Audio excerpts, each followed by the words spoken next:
Bien, on commence.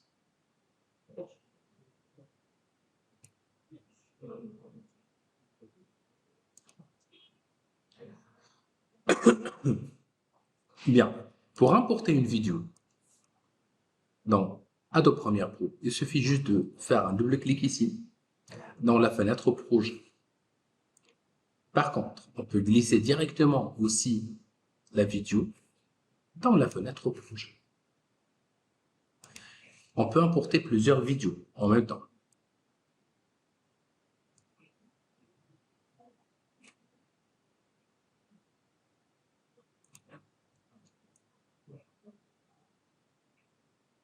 C'est selon, bien sûr, la performance de votre ordinateur. Ça, c'est sûr et certain. Pour débuter le travail, attention, je vous conseille de bien lire les informations avant de faire quoi que ce soit.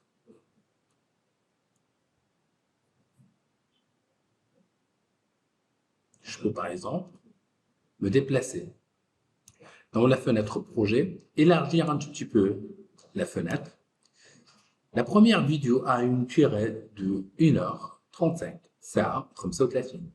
L'autre, 2h06, etc. Le point d'entrée, c'est le départ. Le point d'arrivée, bien la sortie, c'est la même, c'est la durée. La durée du média, c'est la même chose. OK? Donc, ici, on a ce qu'on appelle la cadence, ou bien la fréquence. C'est le nombre des images par seconde pour chaque vidéo. Une fois que je m'approche vers une vidéo un tout petit peu, je trouve que c'est un film de 1800 sur 1080. Essayez de lire ici. Dans la fenêtre pop-up, eh bien, il s'affiche.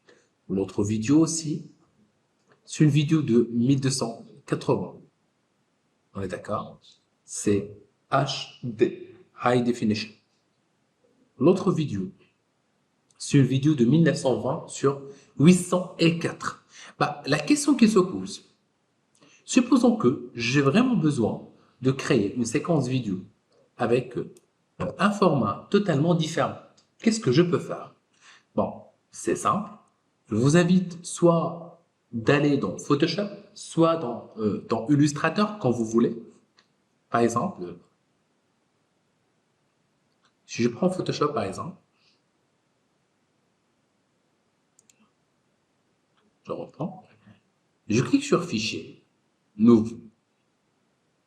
Dans la taille, je prends par exemple le format film et vidéo, 1920 sur 1080, je clique sur Créer, Fichier, Enregistrer, sous, ça, enregistrer comme sur mon ordinateur, le bureau provisoire. J'ai rien fait comme je viens de vous montrer. Je le renomme plan de travail. OK. Format PSD, si vous voulez. Enregistrer. Ben, c'est tout. Je me déplace. Voilà le plan de travail. Je clique et je glisse dans Adobe Premiere Pro. Ben, c'est tout. Je prends le plan de travail, bouton droit, nouvelle séquence à partir de l'élément. Je veux créer un nouveau plan de travail selon l'élément que j'ai créé. Le voilà, c'est un plan de travail vide. Je peux le garder quand je peux le supprimer. Ah ben c'est vrai, oui. Je peux cliquer maintenant et supprimer. Mais j'ai un plan de travail de 1920 sur 1080. On peut certifier ça. Et vite fait, on clique sur la séquence, réglage de la séquence.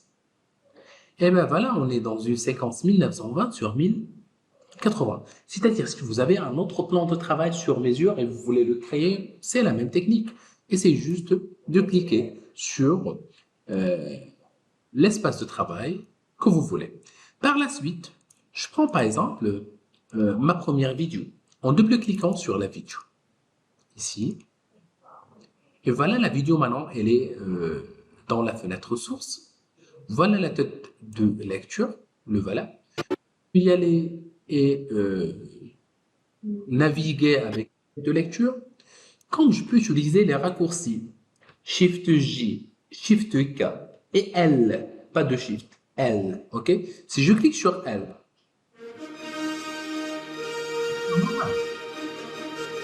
elle,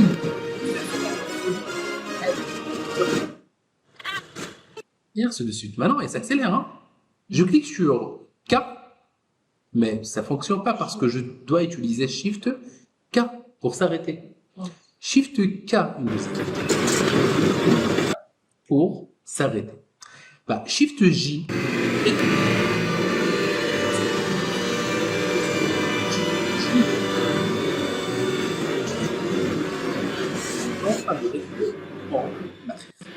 Espace aussi. Stop. Play. Et ben voilà, voilà les techniques pour avancer. Je prends par exemple espace, stop. Je mentionne que je veux un point de départ ici avec la touche I ou bien je clique sur marquer l'entrée. Voilà, pour débuter. Espace.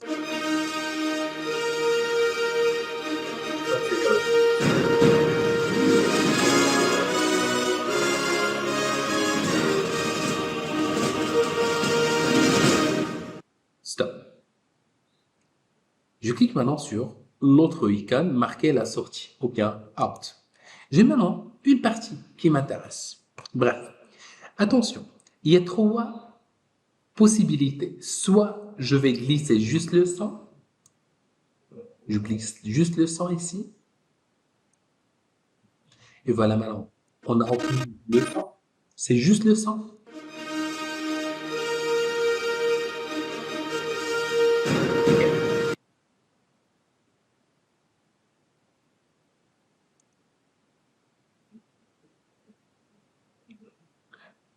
Soit, je répète, je glisse juste le son. Pourquoi ça me donne ici? OK. Quand vous voyez. Soit, je glisse juste la vidéo, pas de son. Ah, maintenant, il vient de me dire, cet élément ne correspond pas au réglage de la séquence. C'est-à-dire, il y a une différence entre la taille de la vidéo et la taille que j'ai créée. Séquence pour correspond au réglage des éléments. Modifier les réglages de séquence ou conserver les réglages existants. Je clique sur conserver les réglages existants pour que mon plan de travail soit un plan de 1920 sur 1080 et la vidéo, elle, qui s'adapte par rapport à de la taille. On est d'accord? Ben, supposons que ça ne donne pas, j'applique juste un double clic ici dans la vidéo, on est d'accord? Avec certainement la flèche, on est d'accord? Et je peux soit déplacer, soit agrandir, soit, je sais pas, faire ce que vous voulez avec la vidéo, avec un double clic. On est d'accord? Sans oublier que vous avez bien sûr la possibilité de réduire l'affichage, ok? De agrandir et de l'adapter. Ben voilà la vidéo maintenant qu'on a créée jusqu'à maintenant. Mais pas de son, comme vous voyez. Il n'y a pas de son. Même la bande sonore ne fonctionne pas. Je clique et je supprime. Par contre, si je clique sur la fenêtre de la vidéo, et là ça, je clique et je glisse maintenant, il y a deux morceaux sonores conservés. Il y a deux morceaux. Le premier, c'est la vidéo, et le deuxième, c'est le son. Comment on appelle ça? C'est pas quelque chose. Je peux par exemple soit agrandir, zoomer ou bien dézoomer dans le plan de travail. Je peux faire cette opération.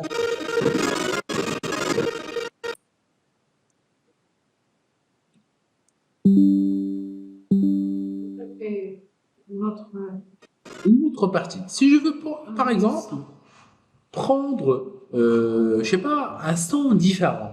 on peut même changer les sons. Exactement. Il suffit juste de changer le morceau sonore et le supprimer. Si ça marche pas, comme dans notre cas de figure, CTRL-Z, c'est-à-dire que je dois le sélectionner avec la touche Alt pour sélectionner juste le son, le supprimer et intégrer un autre morceau son. On est d'accord? Bien.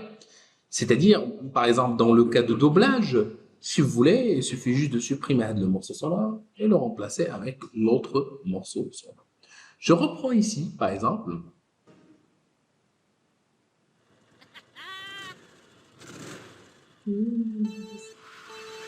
Par exemple, je ne veux pas utiliser ce système.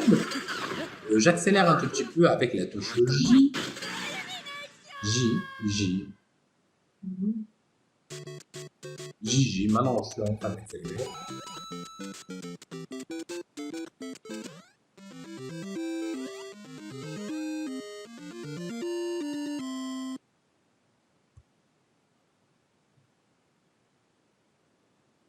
J'attends un tout petit peu.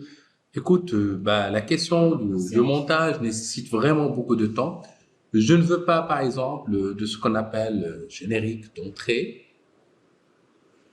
J'accélère une deuxième fois. Je ne sais pas si ça donne. Je me déplace. Je déplace la tête de lecture rapidement. I, cette fois, on est d'accord. Espace. O, je prends le 2. Et ainsi de suite jusqu'à la fin. Bien. Certainement, vous allez poser des questions concernant les objets. Une fois que vous terminez de cette fenêtre, vous pouvez cliquer sur un deuxième piste, ou bien la deuxième piste, pardonnez-moi, une autre vidéo. Vous prenez tout ce que vous voulez. Je ne sais pas s'il y a plusieurs vidéos, hein. On est d'accord? Le in et le out. C'est-à-dire que je peux utiliser plusieurs vidéos en même temps pour rassembler, je ne sais pas, un montage au choix selon le besoin. Et je peux gérer bien sûr la question du temps. Ça, c'est aucun, normalement, il n'y a aucun problème. À n'importe quel moment, exporter mon plan de travail. Une fois que je termine, j'aimerais bien vous informer que si, par exemple, je me retrouve entre les deux vidéos, il y a la partie qui s'appelle assemblage, il y a le plan de travail qui est réservé pour l'assemblage, c'est le même. Il y a l'autre qui s'appelle le montage, pour faire mieux un montage. Il y a un autre qui s'appelle couleur. Et lorsqu'on dit les couleurs, on dit normalement, si je clique sur une vidéo, je peux jouer un tout petit peu avec les réglages. Allons-y, je me déplace un petit peu ici. Je clique sur la vidéo et je peux par exemple jouer sur les tons colorimétriques d'une vidéo vers des couleurs bold un peu, ou bien chaud selon le thème que vous voulez.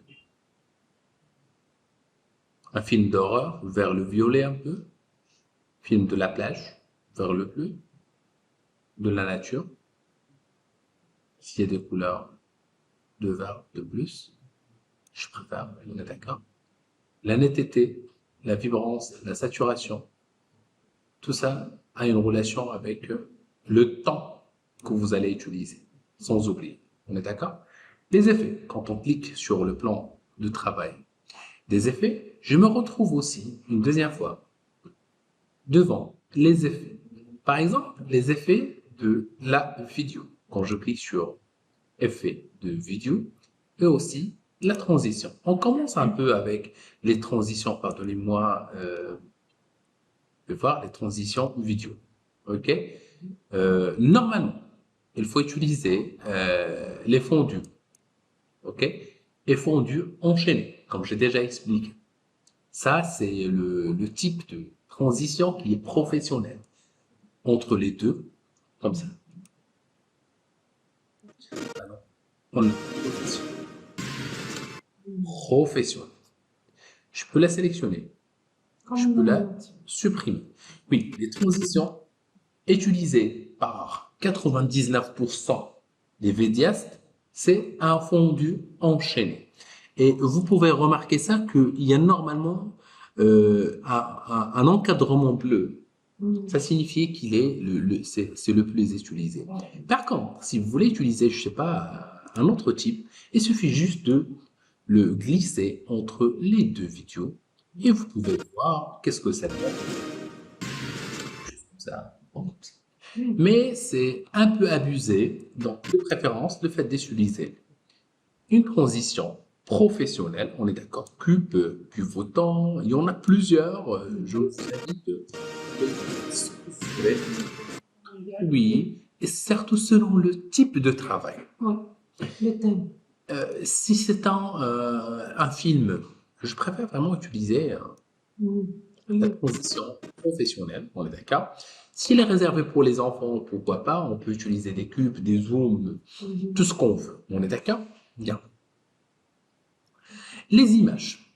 Dans les images, en général, si je veux par exemple sélectionner toutes les vidéos qui se trouvent à partir de point de sélection vers la droite, on est d'accord? Je peux sélectionner par exemple en cliquant sur la touche Shift qui me permet de tout sélectionner.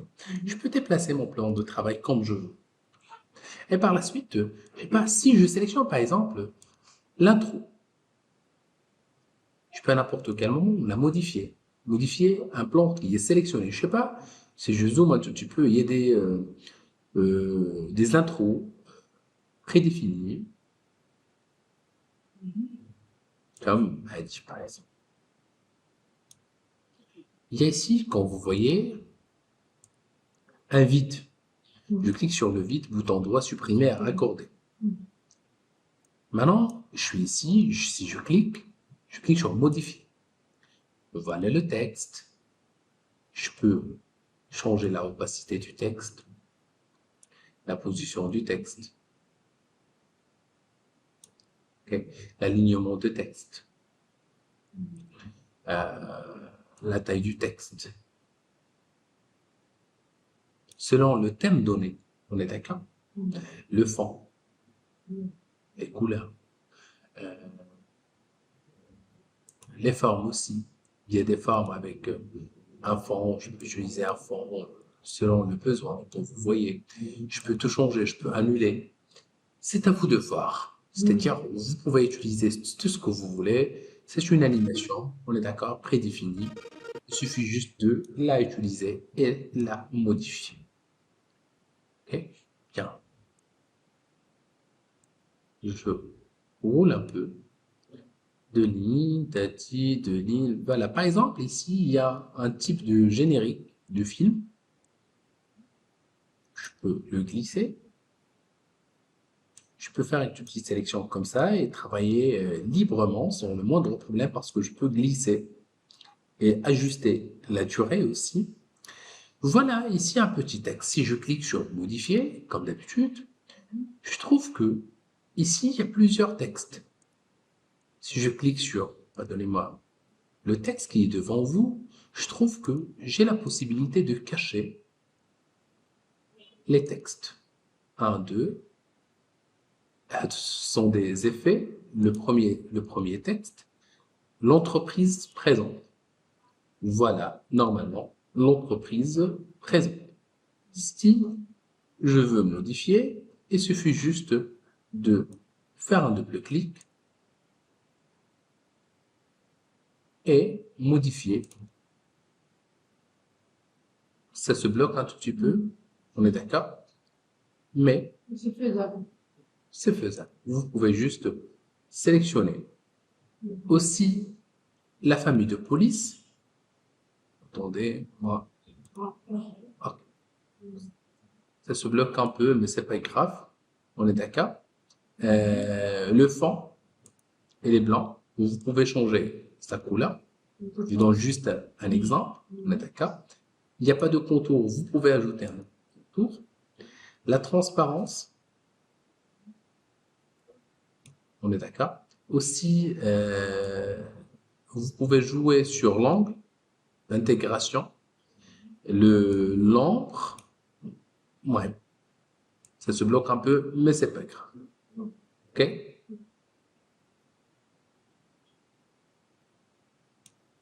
Petit à petit, vous pouvez faire des sélections de texte et vous pouvez utiliser ce type qui est normalement réservé à le modifier. L'alignement aussi. Et ben voilà. Aussi, la rotation normalement, elle est faisable de la totalité du texte. Je suis pas d'accord. Je préfère garder la valeur 0. On est d'accord. Et la transparence pour la totalité et la position pour le texte et l'échelle de texte.